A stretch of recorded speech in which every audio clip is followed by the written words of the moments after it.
Our guest in this edition of the program is a political analyst and lecturer of law at the University Institute of the Gulf of Guinea here in the economic capital, Douala. Ako John Ako, you're welcome to the program. The pleasure is mine. Now, 22 years down memory lane, the Constitutional Council was enshrined in the Constitution of the Republic of Cameroon, and it is being implemented today. What can possibly explain this delay? Most often than not, I will like first of all to tell you that the head of state has been for 35 years managing power security, trying to maintain himself in power, and has been afraid of putting or implementing the obligations bestowed on him by the Constitution. One of it is implementing the organs, the various organs of the Constitution. And if we can look at it, what might have provoked the head of state to come out now to implement or create the Constitutional Council is what many Cameroonians are still trying to find out. And if you see from last week, you will realize that the head of state has done so, and many Cameroonians, including in my own modest opinion, feeling that Cameroonians have more better options now than creating the Constitutional Council. But then where is the worry?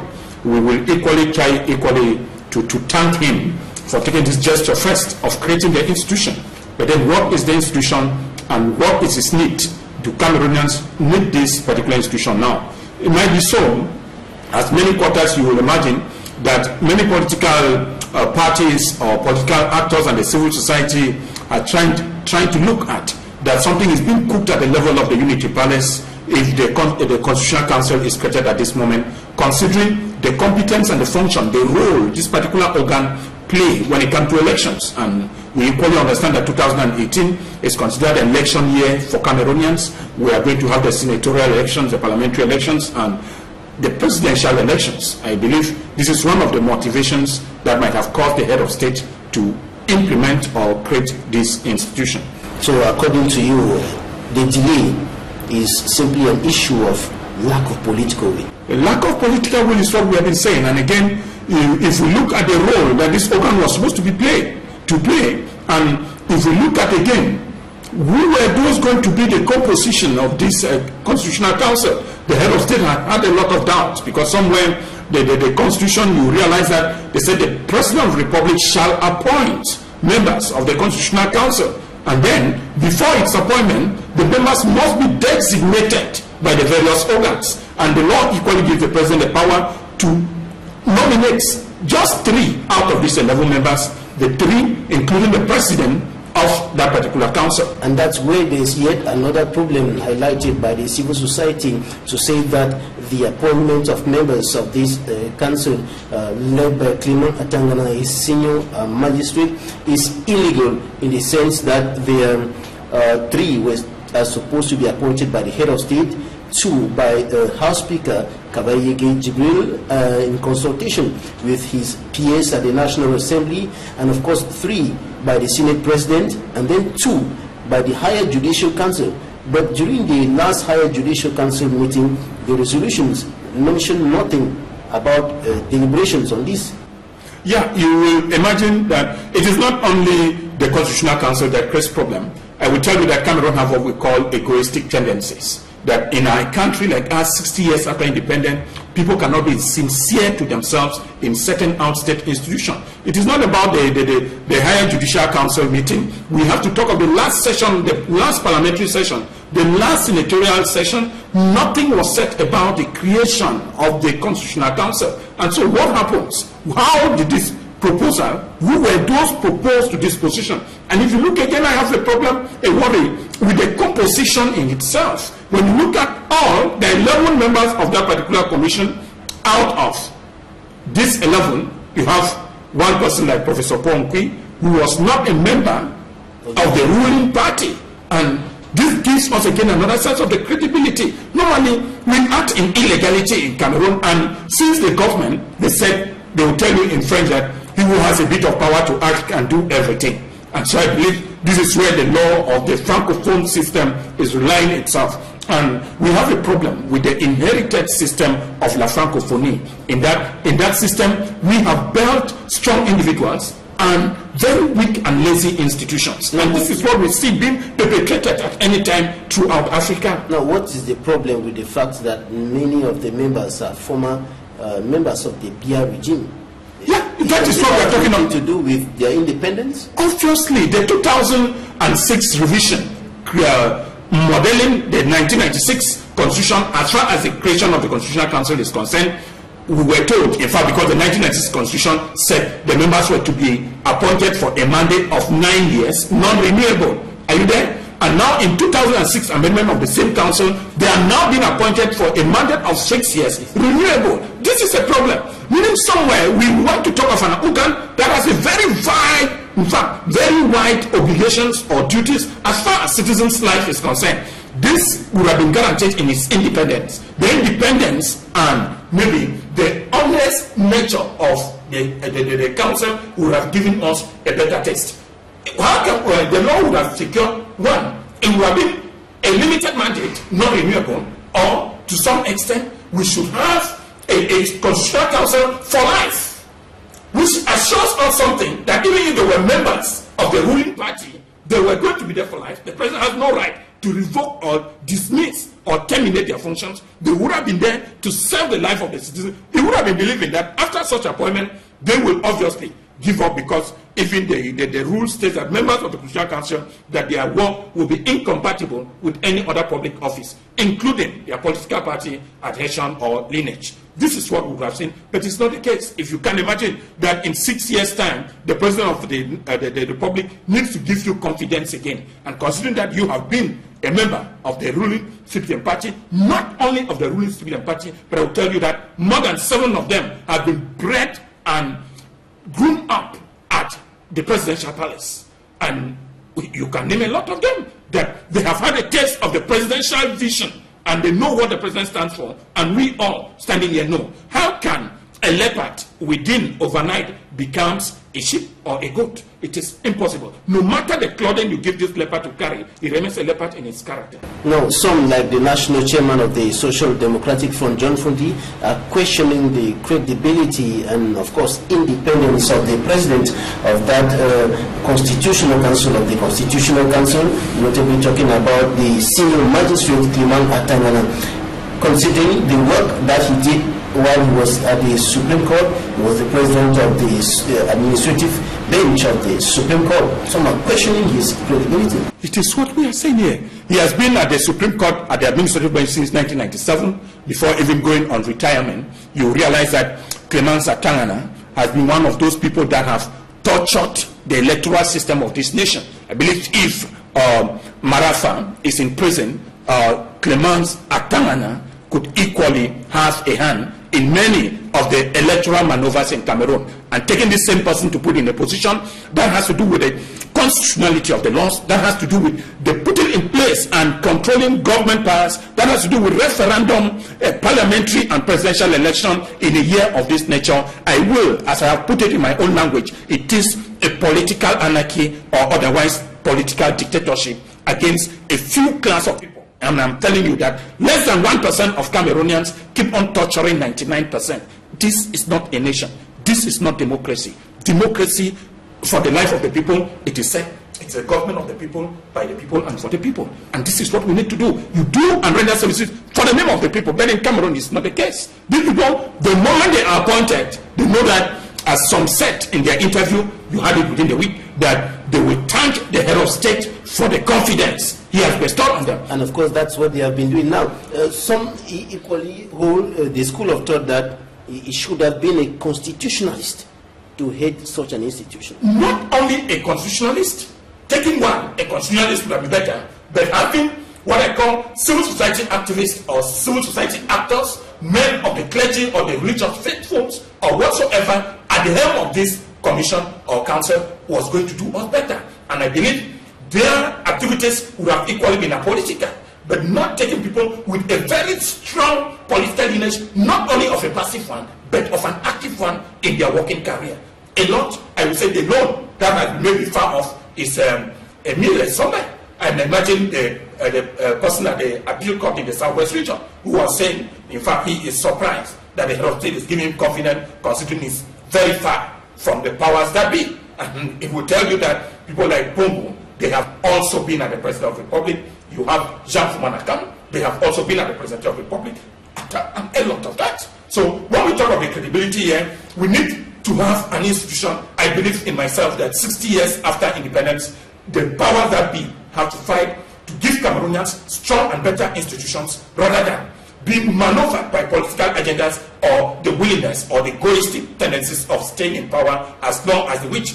Why not equally? Somewhere people equally think that the president is creating the Constitutional Council because the Constitution made ex-president ex-officio members, meaning they will become members for life. And you can imagine, if 2018 election does not favor the person in power, then the Constitutional Council has been created by the powers that be. He too will become a member of the Constitutional Council. And so they're going to act as advisors to the Constitutional Council, meaning somewhere along the line, they still have the power to manage at least an institution within the regime. Now, looking at the country at this particular point in time, did you expect the President of the Republic to appoint an Anglophone to head that institution? Not expecting. You are very right. Not expecting. I will tell you that if you look at the powers that governs this Cameroon, we might consider the Constitutional Council as one of the highest judicial organs in Cameroon. Look at the Constitutional Council, the leader. Look at the Senate, who is the leader. Look at the National Assembly, who is the leader. Look at the Presidency of the Republic. You look at the Economic and Social Council, who are the leaders. Cameroonians are left nothing. It is just telling you that an Anglophone is a passive candidate and that their presence in or out is not needed. And if we consider it, I would believe that everybody, whether you are from which background, adding the Francophones themselves together, will say the head of state might have erred in his decision and that he does not have that willingness to accommodate another group of people, considering the time, the crisis in which we are, to the neglect of the Southwest and the Northwest region. A Constitutional Council created and still seeing a Francophone, not only a Francophone, but a Bulu at a position which we see in other parts and in other executive positions in the government, that the Bulu, they occupy everything and any other person is coming to accommodate or accompany them to attain their objectives. Why do you refer to the President of the Constitutional Council as a Bulu? Yeah, most often I said it's coming from Yaoundé. This is Atana Clements. I'm believing that it's coming from Yaoundé and that is their region. And this, when we look at the regime, these are the same people. In fact, the Bulu people mean all those of the South. And this is what I'm referring to as a tribe of the people, not as the Bulu in the person. All right, so you have a problem with the President of the Republic always choosing from around?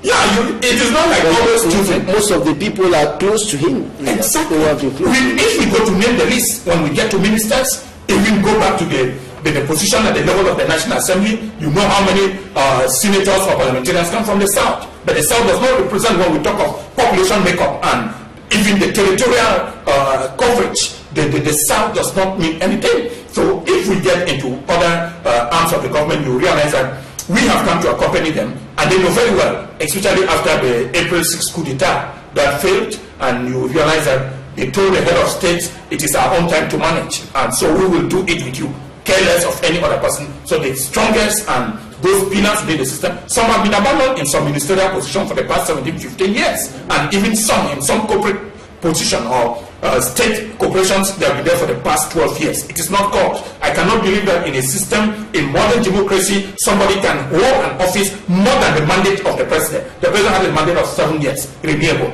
But these people have been there for more than 3 or 2 mandates of that president. We are not being governed. We are simply being enduring the system.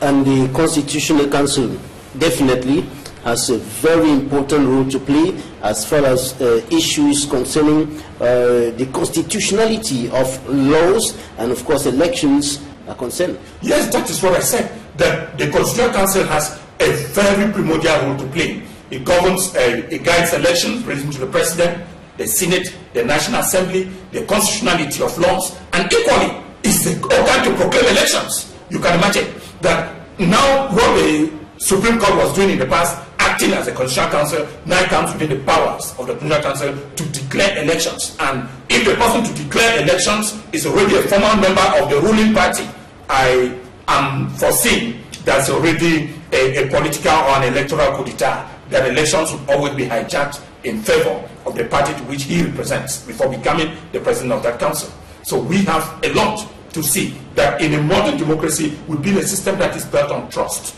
of every Cameroonian, and that the strength of every Cameroonian, no matter the political background, can govern and will do it perfectly.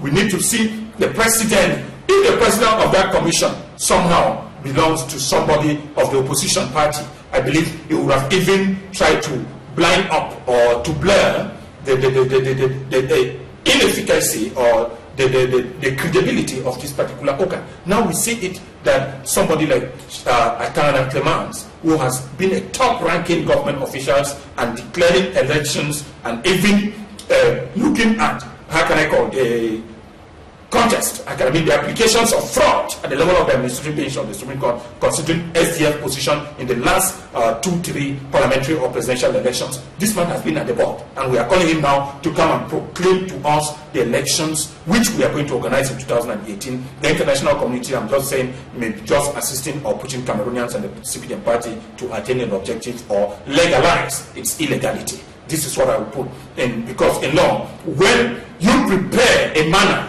of governing election or organizing elections, and you put already in place a linesman or a referee that is already of the opposite end, then it will mean that whatever the situation, we will turn the match, and the match will always favor from the side whom that person appointed. And this is what we are saying, that the position of this electoral board, considering its president and any other member away from Professor Bongui, I believe it was meant to fail, and that we don't expect anything really from that. Now, these are people who have been appointed by the President of the Republic based on their background, their intellectual background, their professional background, and they have been presented as square pegs in square holes. But when I listen to you, you seem to be giving the impression that the council will not be able to properly play its role. Looking at the constitution and the members. Yes, what I'm saying, I'm not saying that they are not intelligent, they are not men of integrity or moral rectitude or professionally renowned. That is what the constitution said, that the president shall nominate from members to the Constitutional Council those with a professionally renowned background, those with high moral rectitude and professionalism.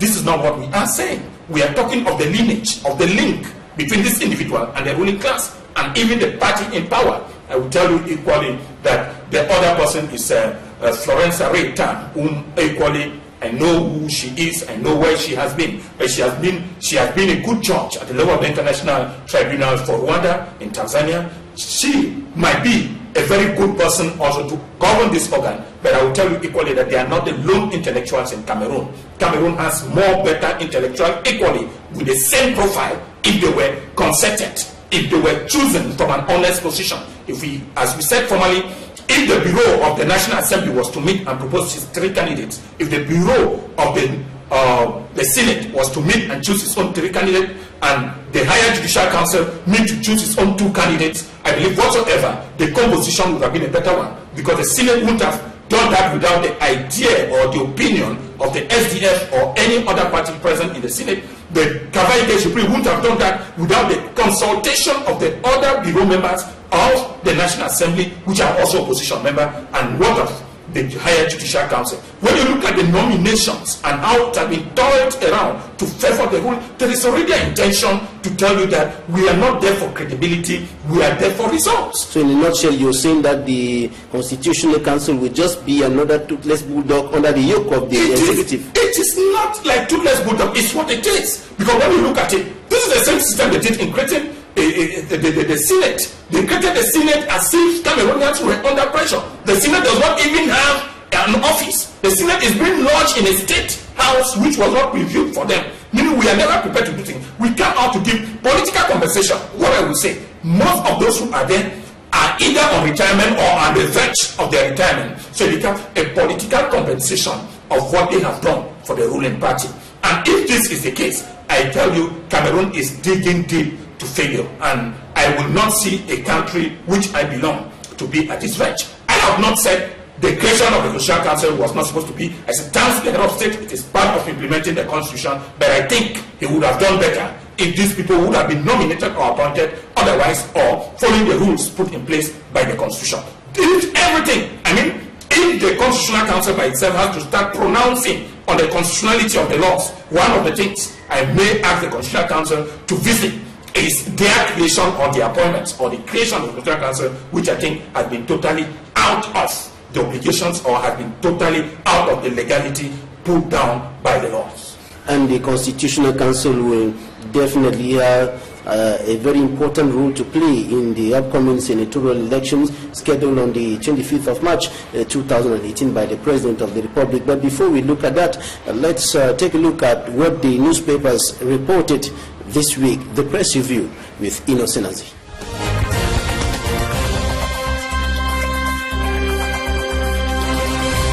Most newspaper front page this week bear headlines of articles related to the socio-political impasse in Cameroon, known to have escalated. The Sun newspaper talks of war against separatists, another week of horror in the two English-speaking regions between military forces and the population. It reports the killing of civilians, police and gendarme officers in Bangem, Bello, Bole through gunshots. The Guardian Post reports of a black weekend in the northwest region, which witnessed 5 civilians killed in Bamenda, Bello and Bafut. A story in the Guardian Post still talks of France condemning the brutal killings in the two English-speaking regions, calling for dialogue. The Post says it is due to rumors over the assassination of Julius Sissoco Ayuk Tabe and co by the Cameroonian government. The Horizon talks of an outrage at extradition of Anglophone separatists as fear heightened over news of assassination of the Ambazonian leaders. In The Voice, a question is raised if Ben Muna met Sissoco Ayuk Tabe at SET, where government claims they are kept. The Median equally asks where the Ambazonian leaders are kept exactly. It further questions if they are truly in Cameroon and alive. Government, in another edition of the Guardian Post, refutes rumor of assassination of Julius Sissoco Ayuk Tabe and co. Still in another edition of the Guardian Post, the US calls for fair trial of extradited Ambazonian leaders. It is raised by the Rambler if government would therefore dialogue or crush Anglophone agitation after Ambazonian leaders have been captured. This as the Rambler points at Ghost, still remote controlling Anglophone regions with streets deserted and shops locked. Meantime, the Guardian Post says Sissoco's wife has made a strong outing on her husband's detention. The Sun says she told government her husband is not a terrorist. The Voice writes of Sissoco's wife tasking government over her missing husband. The Post Weekender talks of government urged by international human rights organizations to allow the leaders have access to their families and lawyers. A similar article could be read in The Scoop, where US condemns violence in Anglophone regions, urging governments to respect human rights of separatist leaders. Still on the Anglophone crisis, the Guardian Post reports how government of Cameroon has been sued over the arrest of Agbobala, Ayapola Bine, Dr. Fontaine Niba, and 68 other Anglophones last year. The Median says Nigerian government has been slammed over extradition of Cameroon secessionists to Cameroon. But Buhari in the Guardian Post vows to flush out all Ambazonian activists from Nigeria. Talking about the 2018 presidential elections, the Horizon says the Anglophone crisis remains a threat if it is not quickly resolved. In the Median, readers are told how campaigns have opened for unique candidates in 2018 presidential election. The Post talks of tornado gathered within SDF ahead of elective convention. The Scoop reports on how SDF quakes as OC Joshua, Honorable Joseph Mbandam, declared their intentions for the presidential race. The Sun writes how Funzi's son decides to support OC Joshua. The Horizon reports on Honorable Fobi Chinda Simon bracing himself to become SDF presidential flag bearer. The Guardian Post described these as 1 crown, 3 contenders by the SDF MPs. On the other hand, another political party, NUDP, according to the Star, is strategizing for a big win. NUGP in the Guardian Post newspaper vows to face CPDM in all 2018 presidential elections. The Post weekender talks of bias slating the senatorial election on March 25, 2018. Some newspapers, like the Guardian Post and Eden, report on how a royal family in the southwest region settles on Esuka Endeli as ruler. Newspapers like the Guardian Post and the Sun also write on CAF warning on Cameroon's low advancement to realize infrastructures that will host the 2019 AFCON. Those are some of the top stories we could gather for you this week from newspapers. More news from these papers and several others will be brought to you next week, God willing.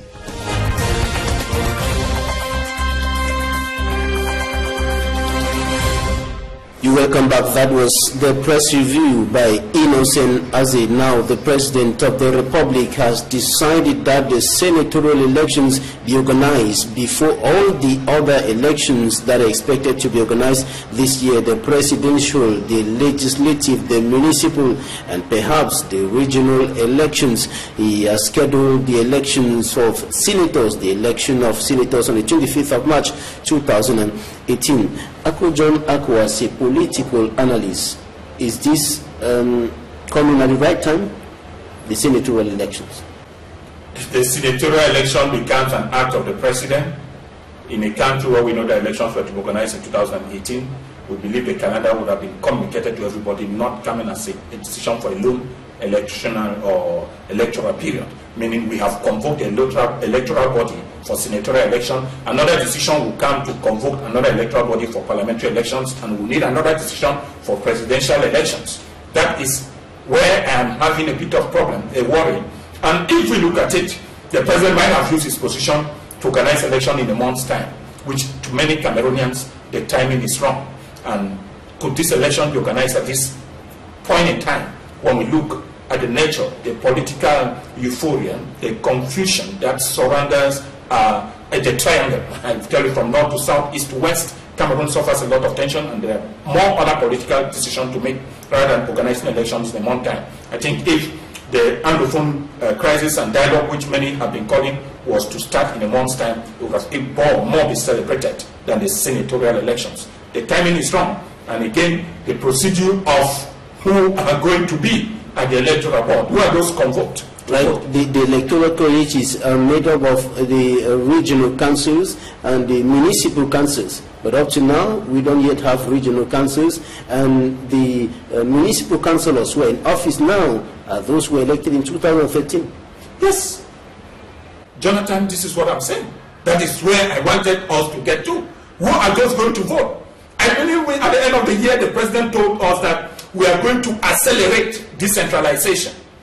Is that? And if this is to be done, we would have believed that a decision of this nature would have been to create the regional councils and then vote the office of the president of the region, telling us that we are going to do away with governors, we are going to do away with the SDOs and the rest, and now the regional council is going to participate in the next election. So while waiting for the senatorial election, which may come in another further period, maybe in May or in April, we start first by organizing the regional councils. And from the regional council, we have the regional councillors, that we are going to have the president of the region, who are equally part of the electoral college, being viewed as expired. They are going to vote a new person in office, not being sure of themselves in the next coming 6 months. Is this legal? This is, again, another instance which we might equally look at the independence or the transparency nature of elections in Cameroon. When the councillors who are just there, municipal councillors, are just alone to vote for senators, which was previewed by 2 persons. Can we call that legal? Is this a legal system to which we belong? Is this what we admired?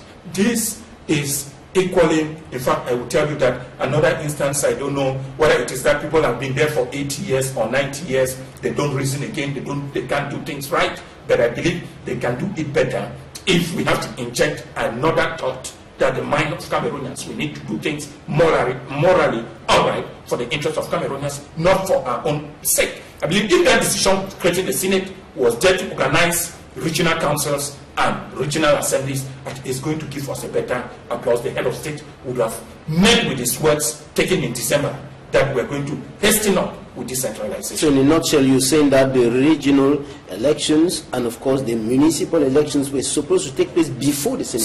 Senate. This is what we need. The electoral college is made up of municipal councillors and regional councillors. So we need to put these two institutions in place before defining the legality of the Senate. And if these two people have to vote together, we need to look at it again from another angle, how independent they are. And now we are addressing with the legality of the senators, considering that only one person is going to vote. And if you look at it again, I believe in most of the council, we have the ruling party too winning. So I believe they want to consolidate their majority at the House. And I will tell you equally that it might equally have something to do with the executive of the Senate, even though we are not coming to it. But I believe very strongly that in the next few days after the elections, we are going to see some changes at the level of who heads the Senate, because I am seeing something far more than what we are now playing on the table. Why hasten up? Because we believe that the senatorial elections were supposed to be the last before the presidential elections. And the president has within his powers. I know the law equally states clearly that 1 month to the expiration of the mandate of the Senate, the president shall convoke the electoral council. But it is not called, considering when the first Senate were organized, the senatorial elections were organized. They were organized after the other elections were organized. But the president has within his prerogative to have postponed senatorial elections after reviewing the elections, the municipal elections, and making sure that the municipal councillors that are there have been replaced, or new ones, or whatsoever, their mandate renewed.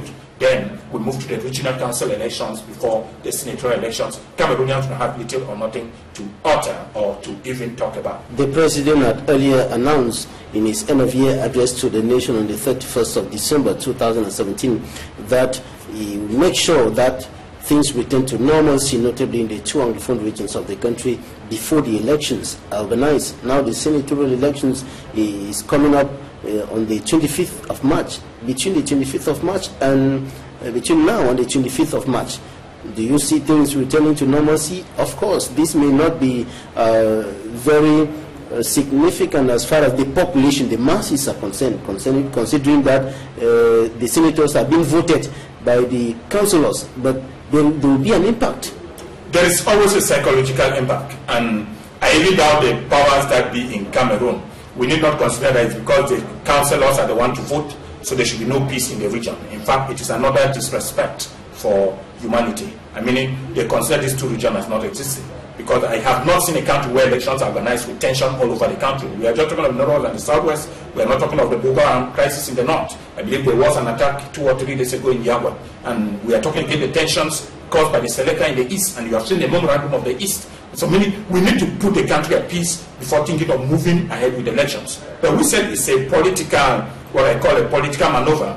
They want the same people to be in power, and that will favor them when the environment is instead more confused than when it is peaceful. So they have no interest in the peace. They have an interest to maneuver the elections and have their position consolidated. And this is what they are saying. Know that within the political makeup in Cameroon, when even there are just 3 electorate, and the 3 electorate votes for the ruling party, then they are declared winner. And that will always be, since it is democracy means a question of number. And so those who have the number will win. When those who are supposed to vote, we know about 43,000 Southwesterners and Northwesterners now live in Nigeria. And how can we think of organizing an election in such an environment with a reasonable number of the population living out of their territory? Then there is a problem in the system. There is a problem with governance. We need to consolidate first the peace and security and see into the serenity of various citizens living abroad, rather than precipitating or hastening up elections, which we think will not render us any accountability. Most of those councillors or senators that have been voted, a lot of them in the southwest now all live in Yaoundé. They don't care about the region. They only go there to give reports and tell you that they are going to give rice, yam, and soap, and this is what they are doing. When we vote people, the people must be accountable to them. You will see. But since their accounts are being more given and appreciated by the ruling party, the same group of people with ugly heads and ugly ideas was to see themselves being presented as candidates for the next senatorial election. Because obviously, you should know that before a senate is voted, the senators have to go through a preliminary, or we call it primaries, not so, that every region or every division has to designate his own members to stand. Under what atmosphere are we going to take these people? Under what atmosphere will these people be chosen to stand or to protect the interests of those who are going to vote them? So there's a problem. The fact that the municipal councillors are the ones to elect, but there must be a primary to designate senators, and these senators cannot be designated with the majority of their population living out of their country. We have to get these people back, then think of organizing an election. There is still a lot of confusion within the atmosphere. And we are proceeding, however, with the senatorial elections, and there is a political party that has already announced that it's going to boycott the senatorial elections. I'm talking about the Cameroon Renaissance Movement political party. Yeah, the Cameroon Renaissance Movement, they are just giving the one their voice to be heard. And I believe very well. We have talked of the electoral laws. Electoral laws in Cameroon are not direct. We have talked of biometric, or what I call a computerized electoral system, which is not still complete. And people are going to do or carry out elections. I will tell you that if you go to carry out elections now in Akwaya, I still doubt how the votes counted will get to Yaoundé, because the government is aware that this area is not accessible, and that this area, before you get there with the tension within the area which we still live today, it will cause us a lot of problems transmitting votes or carrying the boxes from Akwaya to Manfred Town before thinking of taking those votes from Manfred Town to Yaoundé. So we have to be sure of the system in which we are putting in place. If it was the computer system well recommended as opposition, I mean the SDF is doing a lot on this ground. They have tried a lot, and we are seeing the institution organizing election changing gradually from Elekam, from new to Elekam and all the like. SDF has been doing apparently very well. But we have a AD regime which feels that when you are an opposition member, you have no voice, or you are not to be heard. We need to fix the mess within the electoral system, that elections in Cameroon will still wait to find electoral results declared 1 month, 2 weeks, 3 weeks after. This is not a system. We have seen smaller systems that have developed democracy yesterday, declaring elections in 2 days. And why can't we move to this era? Because we believe very well that within the system, the papers or the results are always cooked or maneuvered with. They have the real papers presented as the results, then they have the falsified papers, because before going to elections, those who are the class that those who are members of the SPDM in their federal region, is a do or die game. If you don't win here, then they will sack you. If you win here, okay, you go. So people even maneuver with rice to 2,000 or 1,000. When you vote, you come and show us your vote. Once SPDM is not there, you get your 2,000 francs. This is not an election. We need to fix all this mess. In many developed democracy, if money changes hands, if gift changes hands from any of these political parties, the elections are annulled. But you hardly see it here. It is a period when Cameroonians are going to receive rice and salt from those who want them to be voted. All right, Akrojonako, let's take the interviews of the week, and we'll be right back in a moment.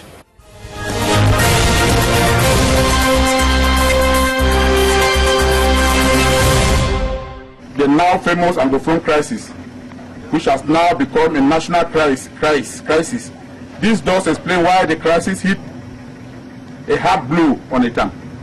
The first consequence of this crisis is that schools have not been operational in Etam from the start of this crisis till date.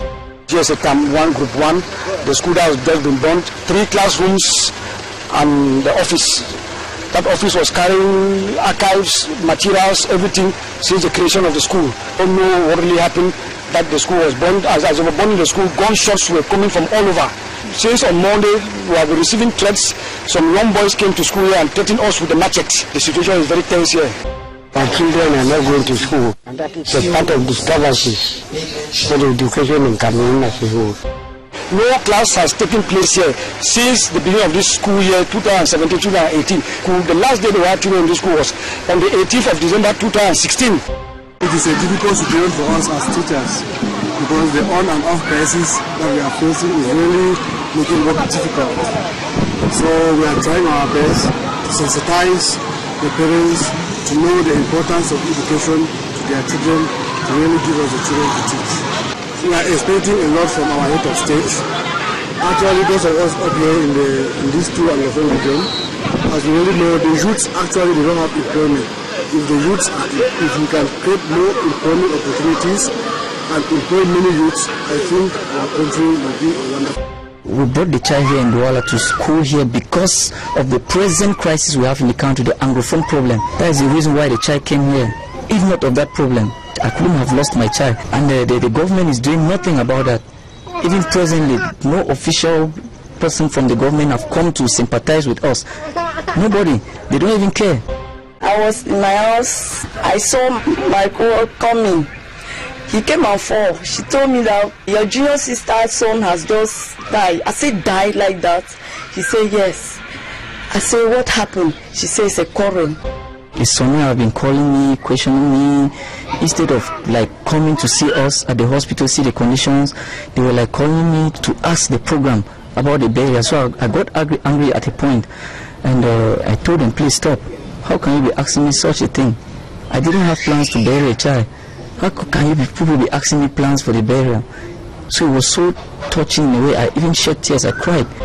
The government cannot relent in sacrificing all what it has to make sure that they are well educated. And I want to call on them that those who probably are still hidden to the call of some people that I don't even know them by not going to school, they should return their classes.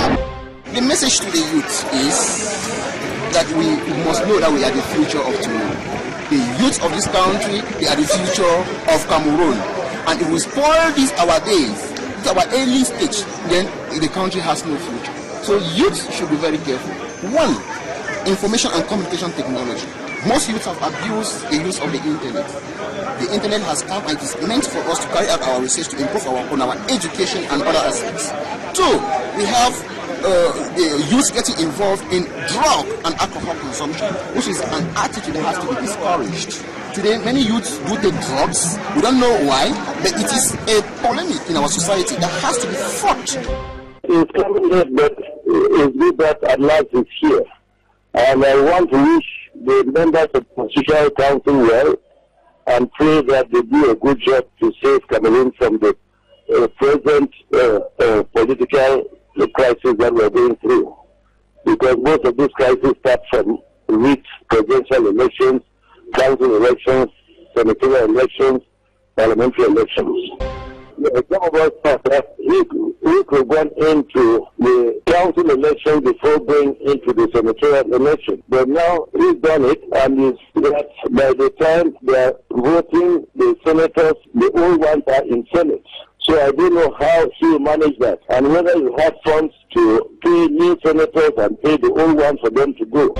Why do you think I cannot have such a council? Why must I become the second best? But if you go to look in this appointment, and you look at other appointments in the court and those close to him, you see that they seem to be people from the same area. The 2018 presidential election, aspirant SDF candidate, a master builder to Etudi. My fellow Cameroonians and friends of Cameroon, I come to you to express my deep and sincere love and concern for our country, Cameroon. I truly believe that we all must help direct the future of our nation so as to meet the challenges of the 21st century. As per the SDF Constitution, there will be an elective convention this February 2018, where all aspirants will present themselves for election. I am an aspirant and count on God's grace and your support to emerge as the chosen flag bearer of the SDF for the upcoming presidential election of October 2018. It is a family issue. Whenever there is a vacancy, the family sits together. I believe there is a way. I want to explain to you that the other Darren made a will that his own son looked at. But unfortunately, when the family started in 1983, they disqualified it. That they don't need. The problem was a will. You can select your son who is a thief, and you don't expect the family to accept. So that one we had it there, that it is a family issue. We start looking at private life of every individual. We cannot just take any type of person and put to lead. He is not there to lead only the royal family, but today he is there to lead the Bakorians, more especially the Bakorians. When they talk of the paramount chiefdom of Boya, all the Boya constituency is under him. And we need to provide somebody who is respectable, presentable, who may be able to defend the title of not only the family, but of the children. Eventually, what we are now waiting for is a decree that will come out, and it will be signed by the Prime Minister. The vacancy has created a lot of difficulties in the coordination of administrative as well as traditional and social activities in the municipality.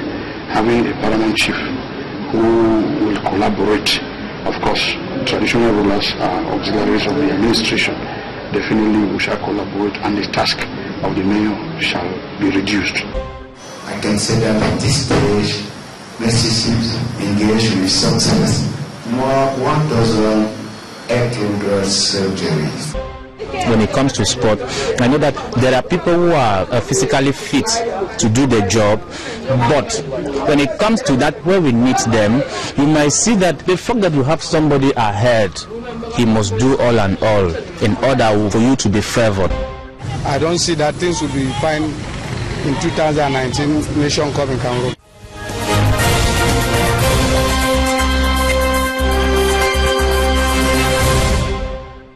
Those were interviews of the week, and in our special story in this edition of the program, we'll take you to the southwest region of the country, where correspondent Derek Jato says the region has lost its peace since the Anglophone crisis escalated in 2016.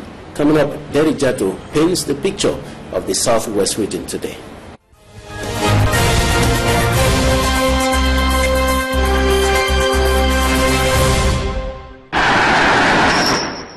Critics say the peace that the southwest region was once reputed for left the region since 2016.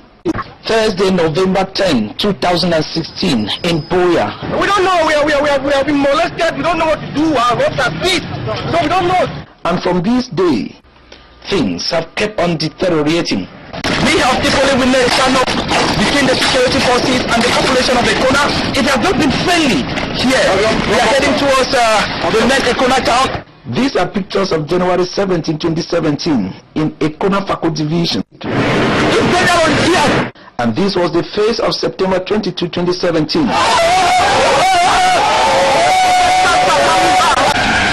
Then October 1. January 2018. 10 a.m. Monday, January 15, 2018. Come over there, I'll call you after. Continue the time. And in the course of this chaos, not only properties were destroyed, lives too were heavily lost.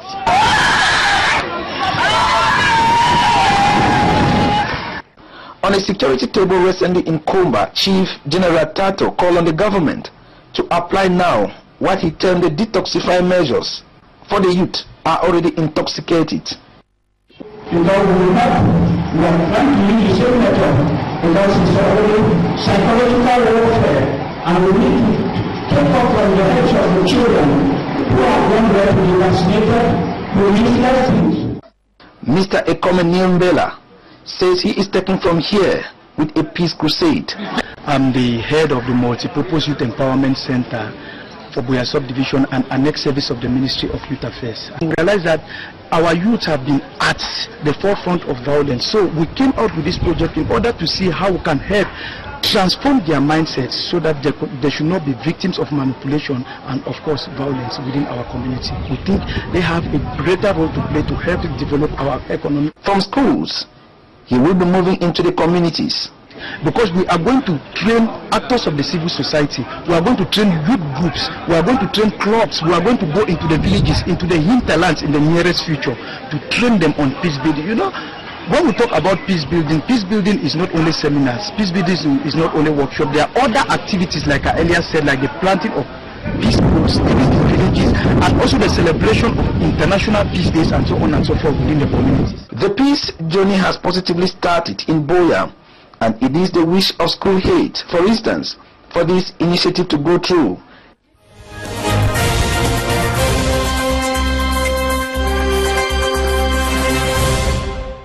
Thanks very much, Derek Jato, for that special report on the situation in the southwest region. Ako John Ako, when you look at the southwest region today, within the past time, I used to go to the southwest just to pass 2-3 hours and come back.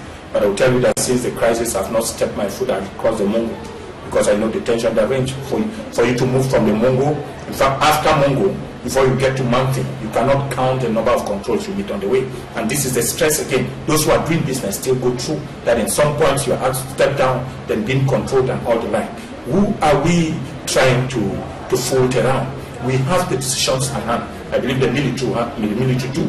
They have the decision at hand. In many systems in the world, I've seen a responsible military system, like what we just saw in Zimbabwe, that there was no bloodshed, but then the military succeeded to change the power that be. When they use the military to sacrifice because they are being paid a salary, or because those who are in power have found within it that the war, what I may call, the war against the Southwesterners has been maneuvered so that they keep on having their petrol bombs, keep on having logistics to manage. Those very big and senior officials of the military will have nothing to do than to accommodate or to foster fighting. But who are those then? These are the junior officers, some who just left school not up to 6 years ago. These are the people who sacrificed to maintain themselves in power. In Zimbabwe, I will tell you that the military said there was no need to sacrifice any youth when those in power are too old and aging. So there is no need to sacrifice any civilian for any reason. So they have the cure, and the cure was to replace their own head that has been in power for the past 37 years. And so we saw a new regime after some time, and power was transferred to a civilian without bloodshed.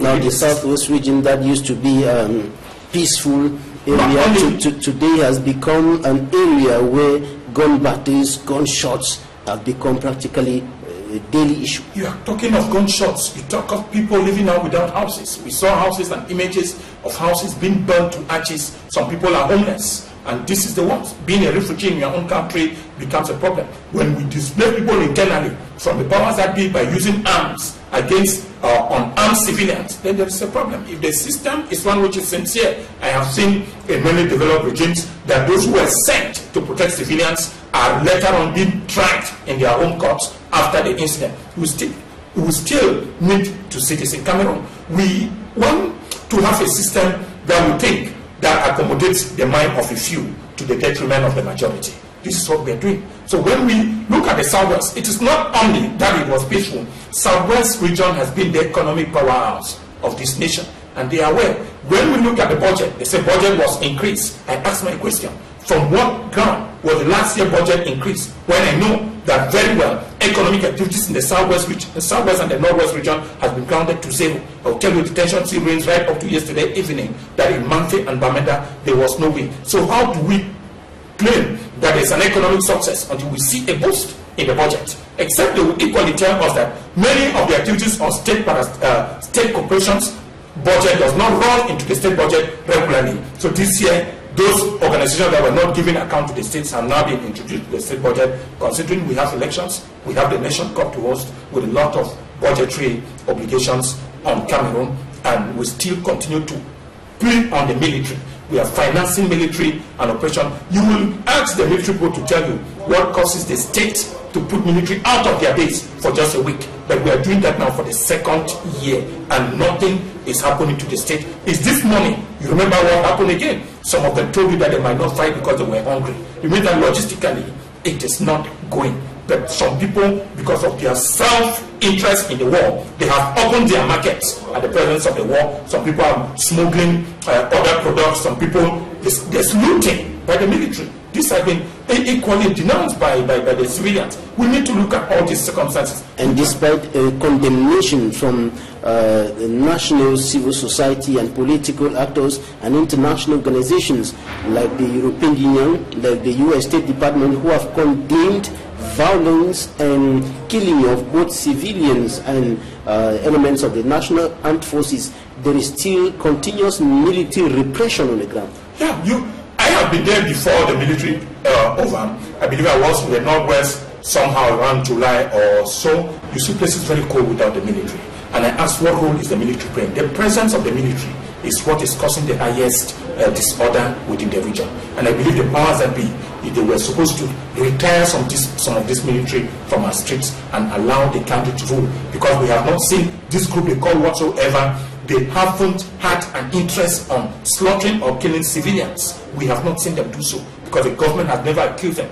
Whenever civilians are killed, it's not making news. That you realize that it makes news when a military man is killed, meaning the system is there to protect those who have the power and then to kill those who don't have the power, meaning the commoners or the grassroots people can be slaughtered at any time, but then the life of the military man counts more better than the life of the civilian. A military official was called to protect the territorial integrity of the nation, but when such military officials are used instead against the civilian, then there's a problem. When we loot, when we kill, when we burn houses from a military objective, these are not military targets, and the military people themselves are aware that they know what they call a military target, and that he who is of interest to them is the person with an arm and not an unarmed civilian. In a war atmosphere, we need to take these people to even International Criminal Court for trial for war crimes. And the European Union and the US State Department equally called on both parties to refrain from all acts that could generate violence between Cameroonians, but this violence has continued. Yes, Jonathan, I will tell you that I have called several times that killing from whatever ground should be condemned. And we need to see the strongest option taken by the state. And if the state is the model of institutional operations, and it needs to tell its military, please refrain from this act. And if you do, just by the next, you remember what happened on the eve of school resumption in Congo, that a military official shot dead a child, and it caused rumor until then. I believe that particular military official was taken off duty, and this was a sign that the country was about moving to a new fledge. But we realized later that they could not hold to themselves. We need to have a responsible military. We need not sacrifice any Cameroonian for any offense, for anything. The life of every Cameroonian counts. Imagine what we see in Cameroon. Those who have been killed as military, we consider that they were made to defend the integrity of the state, but they were not meant to defend, to kill civilians in their own country, to fight against.